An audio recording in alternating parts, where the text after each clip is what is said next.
استاد اگر میشه در مورد دو رگه کردن صدای نی که یه جورایی تبدیل شده به یه سبک خاص منحصر به فرد خودتون و اینکه چطور میتونیم این صدا رو تولید بکنیم. بله این صدا رو ببینید، خب من سابق نی میزدم، همه نیزرها مدیون استاد حسن کسایی هستن، نایب اسدالله هستن. من اومدم سبک نوازندگی من عوض کردم. چجور سبک نوازندگی من عوض شد؟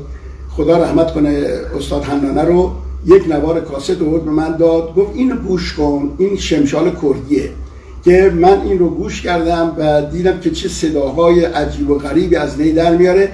البته اون با دهن بسته با لب میزد و برای من که با دهن باز نی میزنم برای من خود مشکل بود، ولی این کارا رو کردم و این صداها در اومد. این صداهای چند رگه که من توی نی میدم اینا مال استاد قالمر است که من رفتم بوکانم سر قبرشون هم هست، زیارت کردم و صحبت کردم.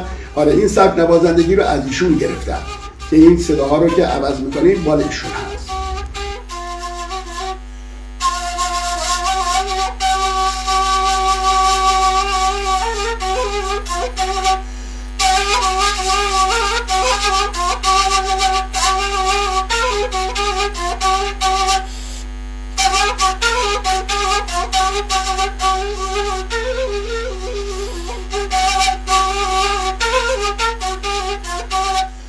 قال تيغوت وبزار بقوم بس مثال كموا دادوها ولا كسم حتى بيري وتمثالي دا ديلهم حسن اسم بخواي دا خطوبة دا نخطوبة